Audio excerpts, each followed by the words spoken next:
NFL running backs play what very well could be considered the most sacrificial position in all of sports right now. Play after play, they are asked to dodge some of the most physically imposing humans in the world in space, and more often than not, they're going to end up on the ground in worse shape than they were about 5 seconds ago. We all know that for pretty much every NFL player, it's one of the most grueling and dangerous professions out there. So how are these backs being rewarded for their sacrifices in comparison to their talented counterparts? Well, their careers aren't lasting as longer, they're not getting paid as much, and in fact, it seems like teams are willing to take every possible measure in order to drain and manipulate their value as much as possible. This applies to even the very best running backs in the NFL, like we're seeing with Saquon Barkley and Josh Jacobs right now. To put it simply, the running back market has reached an all-time low in today's NFL. It's dead, and something really has to change. Now, in case you guys missed it, Saquon Barkley, Josh Jacobs, and Tony Pollard, 3 of the top 10 running backs in the league in my opinion, all did not receive contract extensions from their teams after getting franchise tag, which means that these guys can either say it is what it is, sign their franchise tag, practice, and play for a hefty $10.1 million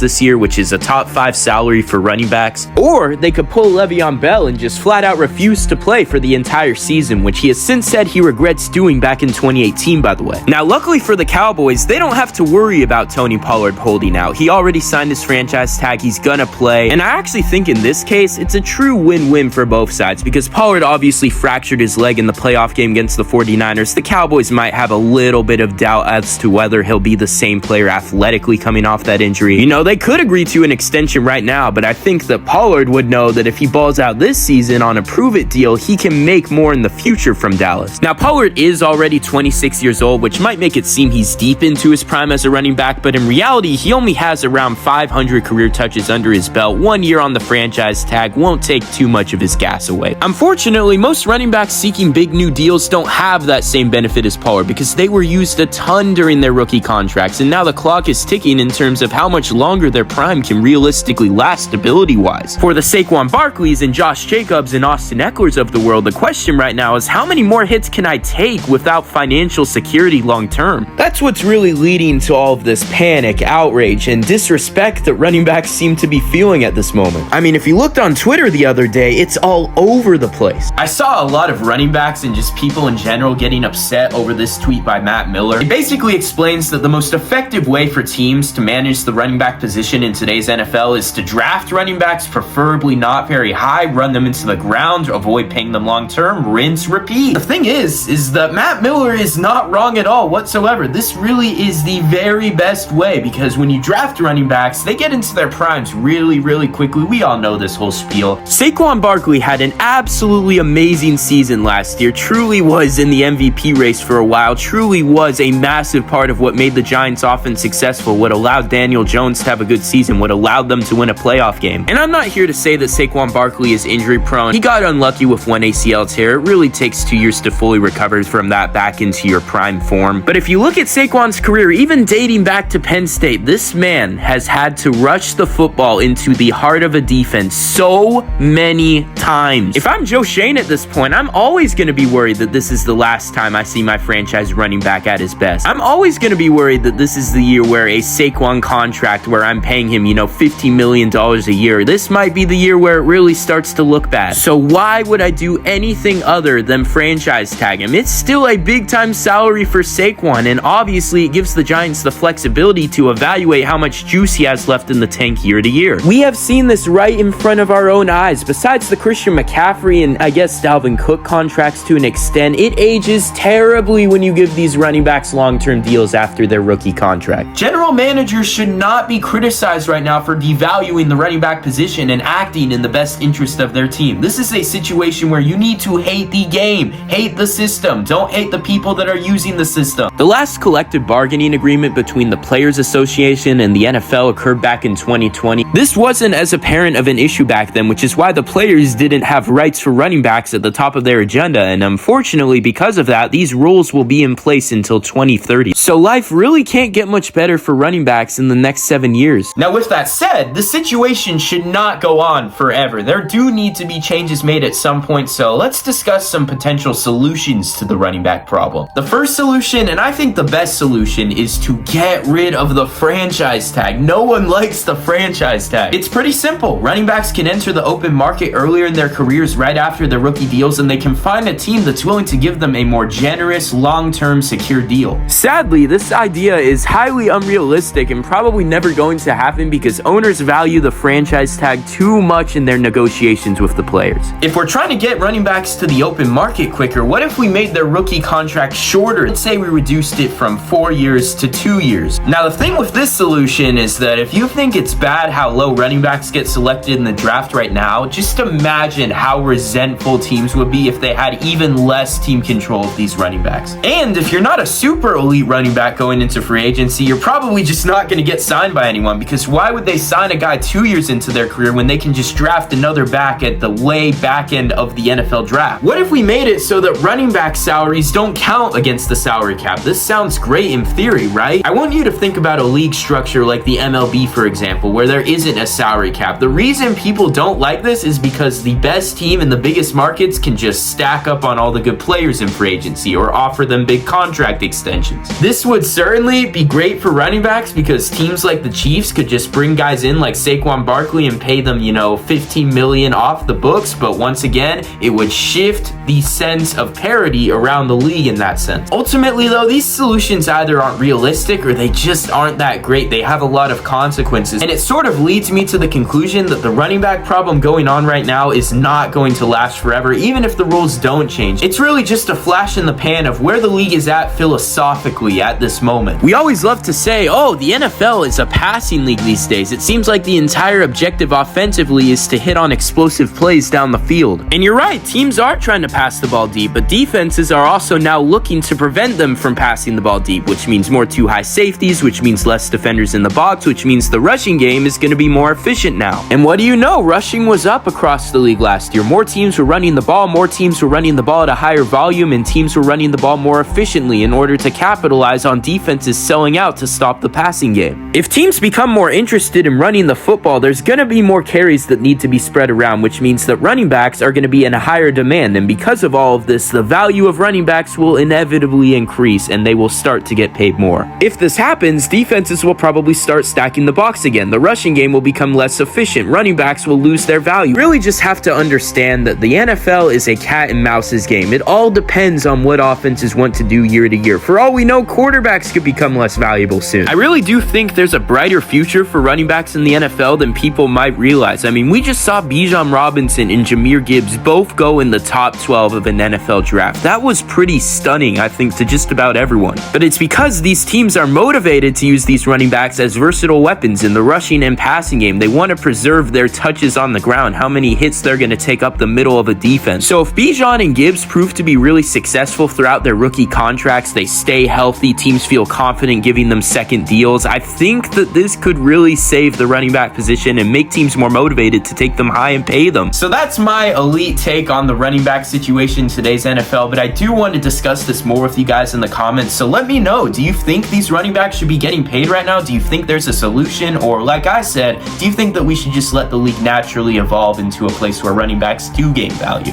Also, please make sure to subscribe so you can support me as I attempt to get this YouTube channel going. When we get to 10,000 subscribers, I'm going to be giving away a bunch of Elite Takes merch. I've got hoodies, I've got shirts like this, I've got a bunch of different colors. It's going to be great. If you have more video ideas that you want to see from me, make sure to also comment those down below. But yeah, that's all I have for you guys. Have a great day. Thanks for watching.